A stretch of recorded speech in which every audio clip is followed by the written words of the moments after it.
Good morning, everyone. Welcome to Vera's New York Cyber Regulations Workshop. My name is Belize Perez. I am on the product marketing team here at Vera. I'm seeing a few of you still joining. Welcome aboard. So as you guys get settled in, I'd love to go through a few housekeeping matters. So today's webinar is 30 minutes. We like to keep these short and sweet. If you have any questions, definitely leverage the chat box on your lower left.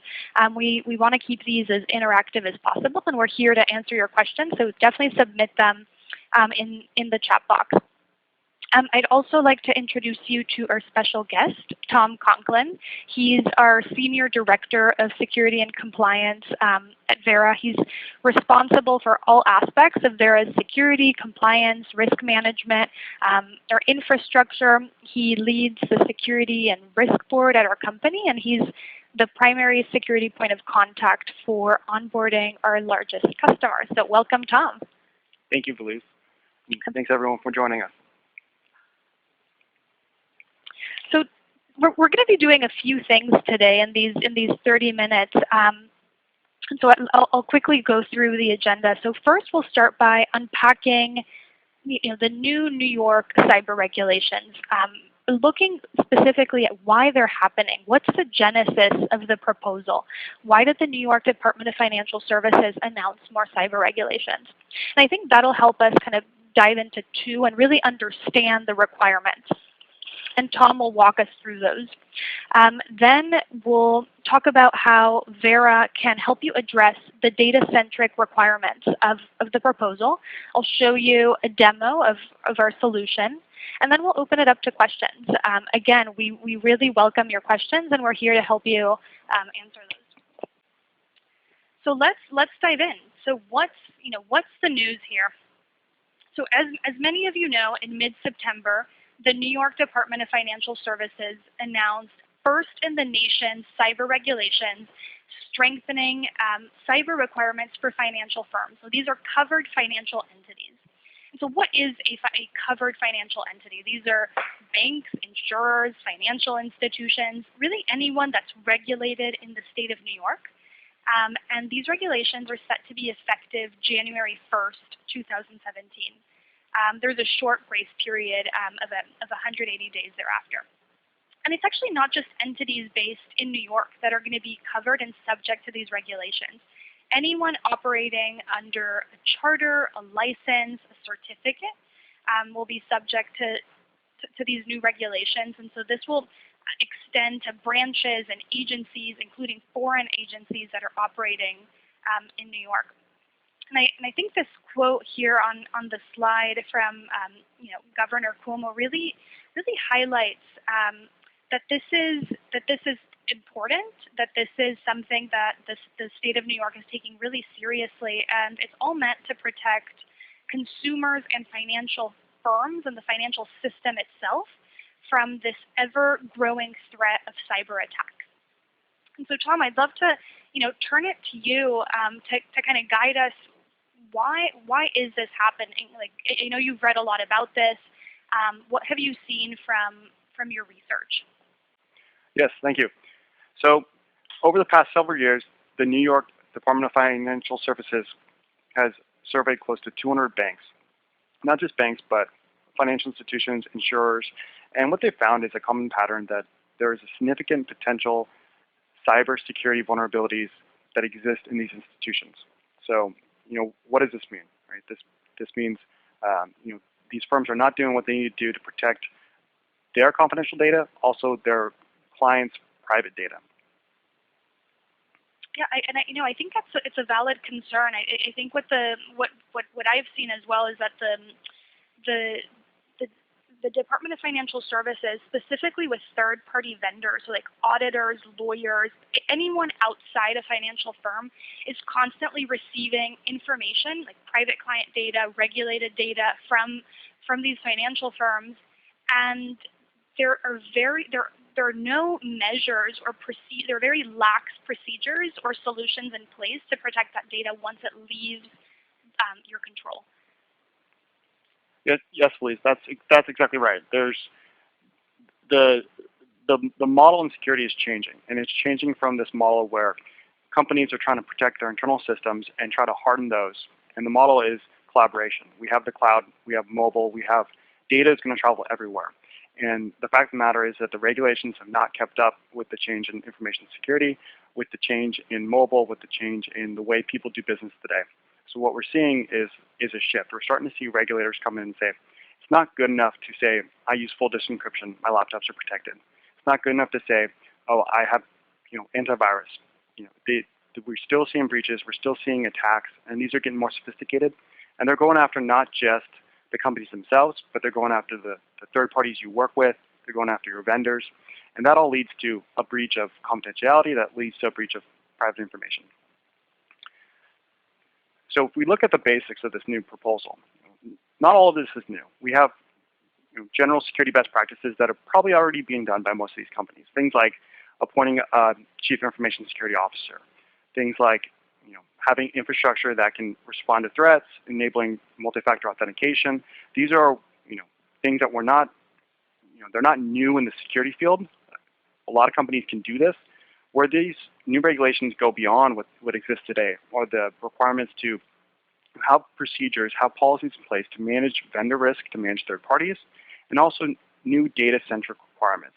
Requirements to keep data encrypted at rest, to keep data encrypted in transport, and to be able to audit and log and track when someone has accessed your data and be able to prove back who has been shared this data and how it's been accessed.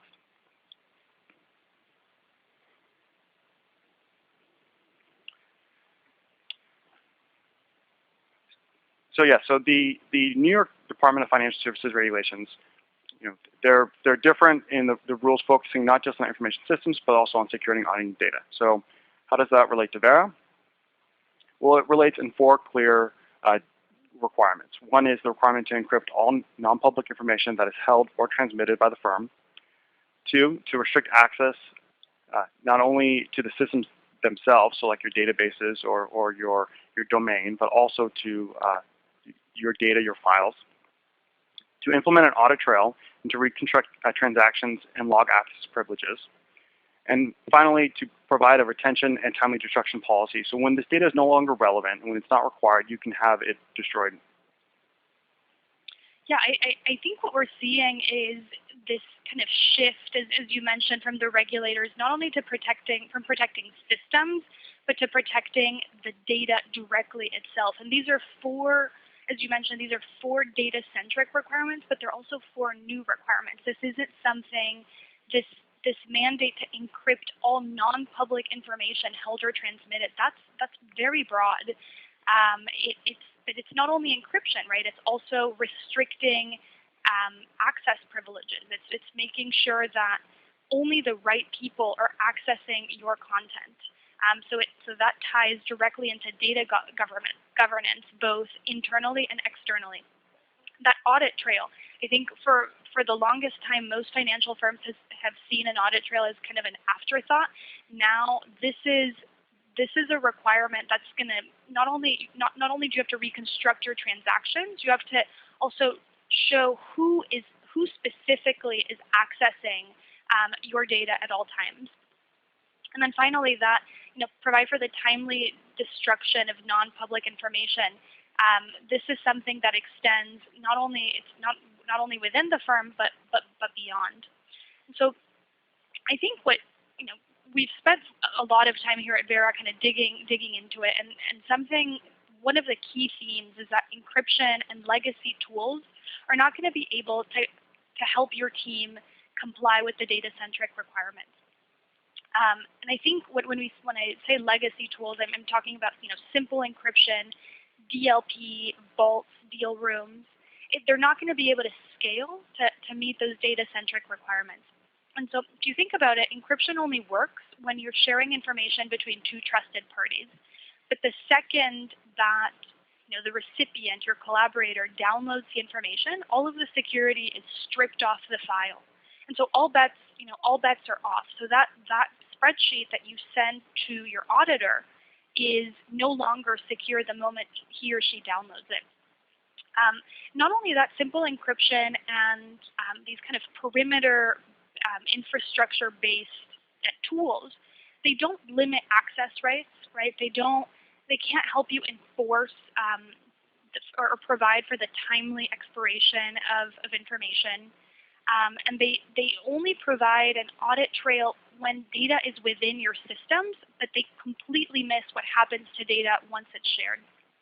So I think what we're seeing from a lot of our financial services customers is that they need a few things, but mostly they need a solution that's simple, that's cost effective, that not only solves and addresses the new regulations, but can also scale to meet future regulations, because this is really the beginning.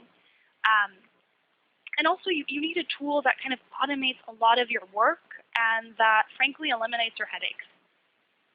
So that's exactly what we do at Vera. So for those of you new to Vera, we are really an intelligent, seamless platform that financial firms leverage not only to comply and remain compliant with regulations, but also to protect their IP, their private client data, anywhere it travels and throughout its entire life cycle. And so what does Vera do? So with Vera, the first thing that Vera does, it's going to strongly encrypt your files with AES 256-bit encryption. And then it's going to allow your team to control a lot of things. So first, you can control who has access to your files.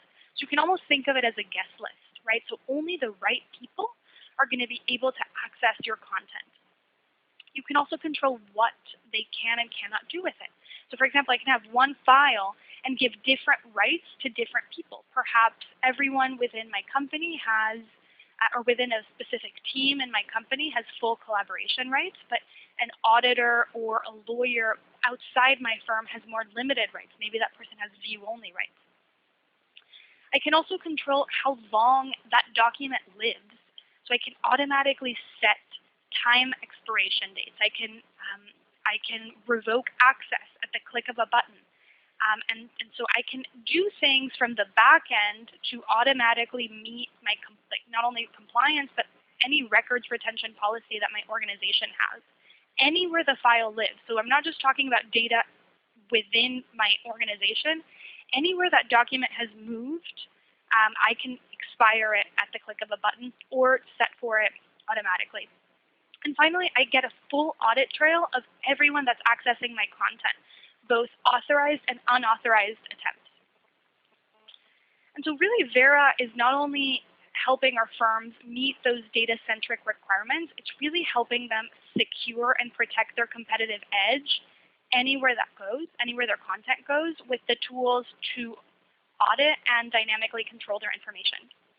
But I really think that the best way to kind of showcase what dynamic data protection is really by seeing it in action. So what I'll do is I'm going to walk through a short demo and kind of talk through how Vera meets those 4 data-centric requirements. So I'm going to share my screen now.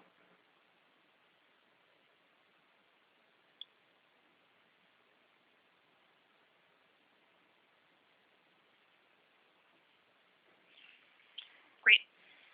And so what I'll do is I'll walk through first how Vera encrypts encrypts all of your non-public information, both at rest and in transit, how it can limit access rights, how it enforces an audit trail, and how it can provide for the timely destruction of information. So one of the most common ways our financial firms encrypt their information is actually the moment it's shared. And so what we've done at Vera is to automatically integrate with some of your most common email apps, including Outlook.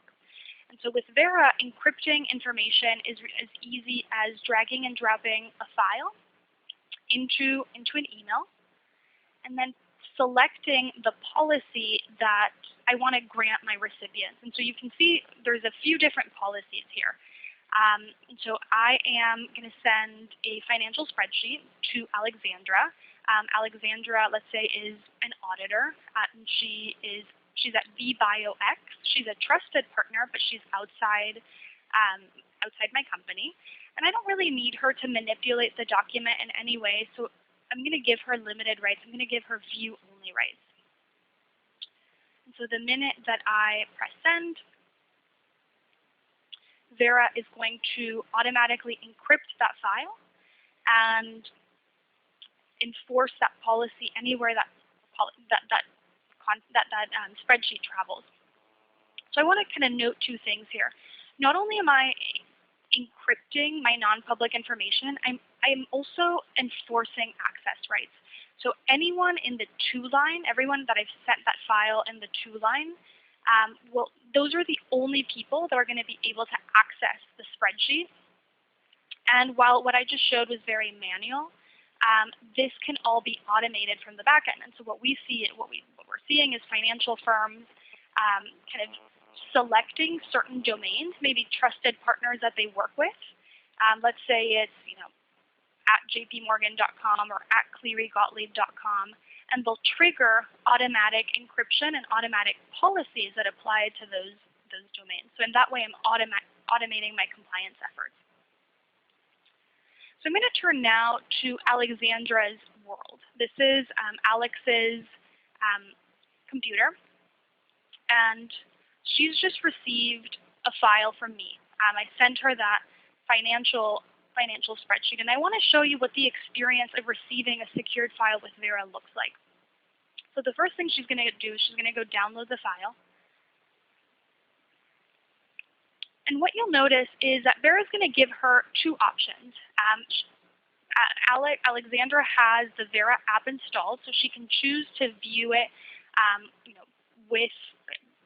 she can choose to open the file locally in her computer, or if she did not have the Vera app, and so you do not need to have the Vera app installed to view, to access secured content, she could easily just view it in the browser.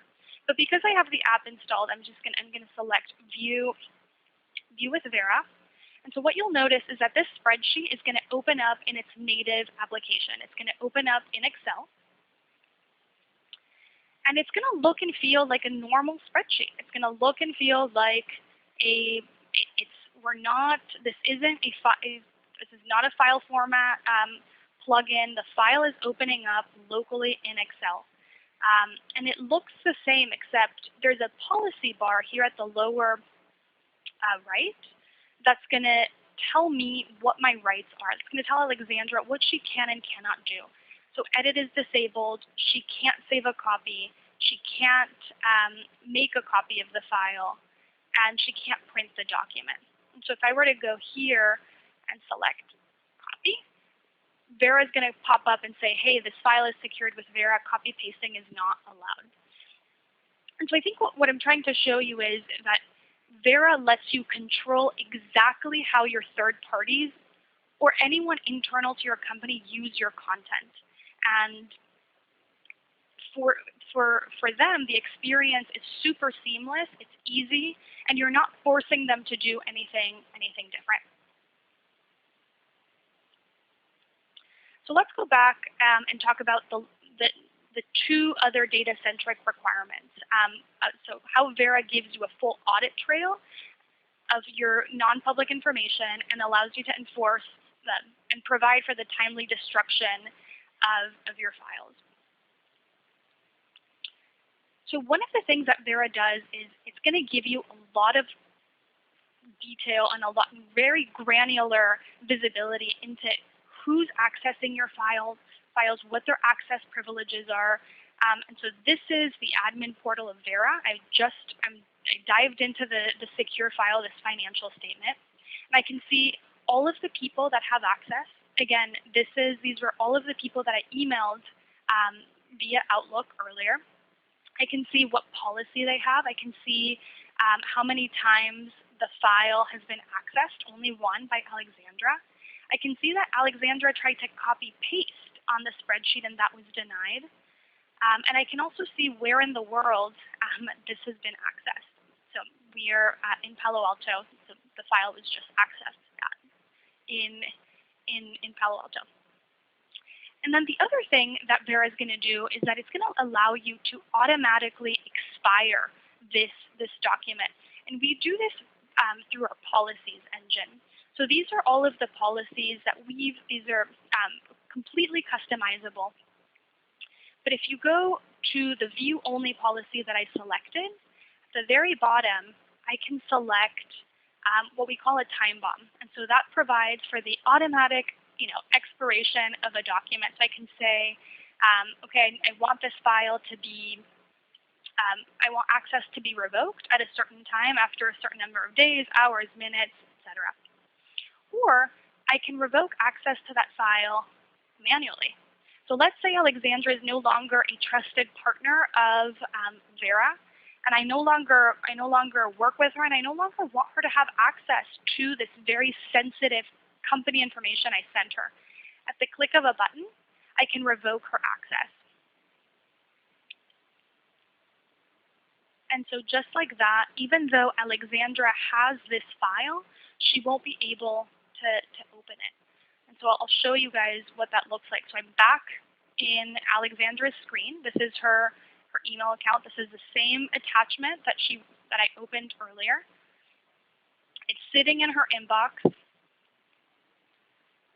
And I'm going to go back. I'm going to say, let's view with Vera Apps. It says, hey, access is denied. You no longer have permission to this file. Do you want to request access?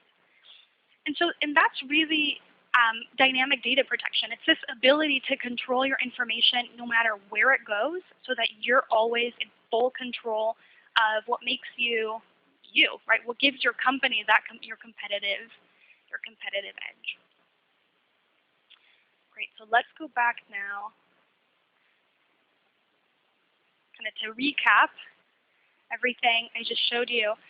Dynamic data protection is really the way that financial services customers, our financial services customers, are really addressing not only the requirements that set in place by different regulations and these upcoming New York cyber regulations, but it's also the way they protect mission-critical information anywhere it goes. And so with Vera and our dynamic data protection solution, you can secure any data. What I showed you was an Excel file, but we protect any type of file. You can share it any way you want. I encrypted the information using Outlook, but I could have easily encrypted that from my desktop. We integrate with Office 365. We have automatic integrations with Box, Dropbox, SMB drives. There's so many different ways that you can encrypt information and share it. And then, of course, Vera is going to allow you to track and audit every access to build that audit log for compliance. And also, it's going to let you change your policies or revoke access at will, not only to provide for the expiration of documents to meet these new cyber requirements, but also to not allow third-party vendors or even employees that are leaving your company from having your data in the event that your relationship changes. And so that's really powerful. Okay, I think I've talked a lot, so I am going to open it up to you guys for questions. Definitely leverage the chat box on your lower left, and we'll wait a few seconds for those to come in. Okay, so Tom, it looks like we have one. The first question is, who manages the keys at Vera? Do you want to tackle that one? Yes. So at Vera, every file that is secured with Vera gets its own unique AES 256-bit key. This key is stored in Vera's cloud service. We manage the keys, the file identities, the permissions on the files. What we don't manage is the files themselves. So you retain control of your files, and Vera manages the keys. Awesome. Next question, do you offer multi-factor authentication? Yes. Vera supports multiple forms of authentication, including native multi-factor authentication, as well as third-party identity providers that use SAML or Active Directory Federated Services, ADFS. You can also do email-based authentication, so we're very flexible. Great. So it looks like those are the two questions we have. So that's in terms of timing. I'll move on to the next slide. So we've built. Thank you for joining today. We've built a very complete guide to the New York cyber regulations. It's our Stop Freaking Out guide. And you can access it on our website in the resources section. Definitely take a look. Very, very valuable content. And thank you for joining us today. If you have any questions or want to speak further about Vera and our dynamic data protection solution, you can reach us via email. I'm just Valise at Vera, Tom is tom@vera.com. You can tweet at us at Vera Security, or you can visit our website, vera.com, for more information. Thank you so much, and look forward to the next one. Thank you, everyone, for joining, and thank you, Valise.